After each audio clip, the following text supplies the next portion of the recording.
Bonjour à tous, bienvenue dans ce nouveau cours. Dans ce cours, nous allons parler des génériques. Les génériques sont des classes qui ont des types au moment de la compilation. Parfois, on souhaite créer une classe, mais on ne souhaite pas préciser le type exact de tel ou tel attribut. C'est souvent le cas quand la classe sert de conteneur ou un autre type de classe.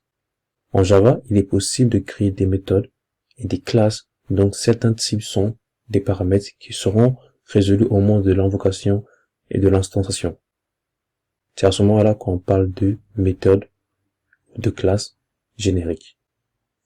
Vous avez pourtant déjà vu ce concept-là avec les ARLS, mais aussi avec les linked lists. Nous allons prendre un exemple. On va créer une classe famille. On va plutôt nommer notre classe en famille, donc refactor. Nous allons mettre famille.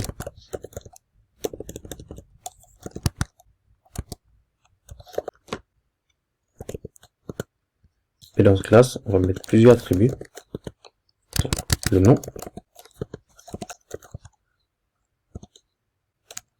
le prénom,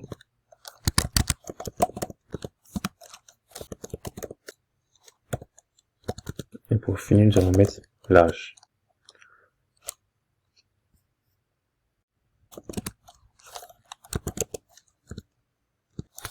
Et ensuite, on va générer les constructeurs et l'éditeur. C'était aussi.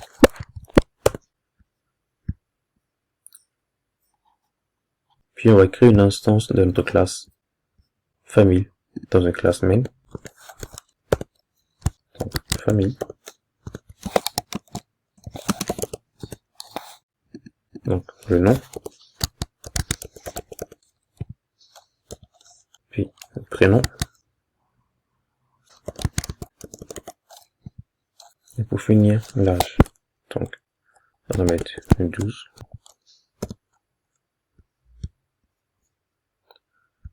Puis on va refaire une autre instance de famille.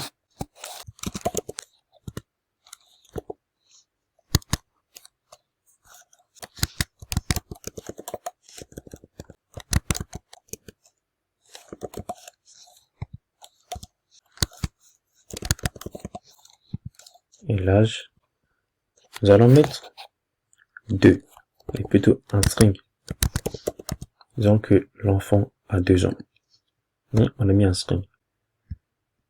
Vous voyez qu'ici, on a une erreur. Étant donné que ici, notre constructeur attend une valeur en entier. C'est dans ce genre de situation que la généricité s'applique. Si on veut garder le 2 sous forme de chaîne de caractères, il faudra qu'on vienne dans notre classe famille et remplacer le int en string. Donc en chaîne de caractères. Donc,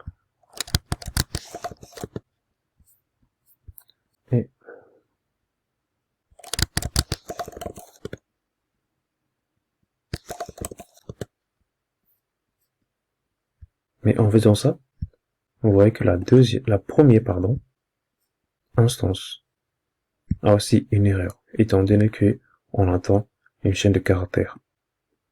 Donc, pour pallier à ce problème, Java a ramené la généricité dans la version 5. Pour le faire, il faut retourner dans famille. Et dans famille, dans notre classe, on va créer un objet générique. Donc, c'est-à-dire que ici, au lieu de se limiter à un string ou à un int ou à d'autres types de valeurs, nous allons mettre en paramètre de notre classe un type générique. Donc, pour le faire, il faut mettre entre crochets T à l'intérieur. Donc là, on note la présence d'un paramètre de type nommé ici T.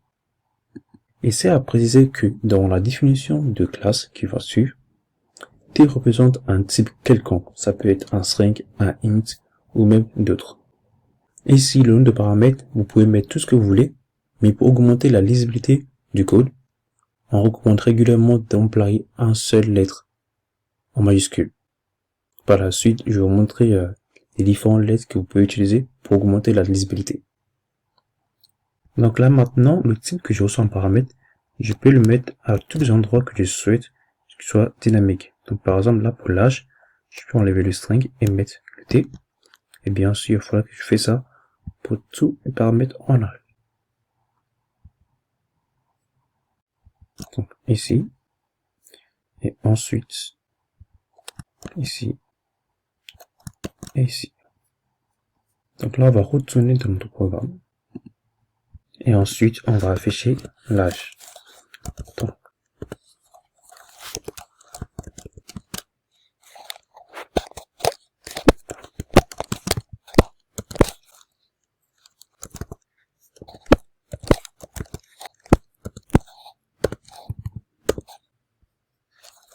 on va afficher les deux.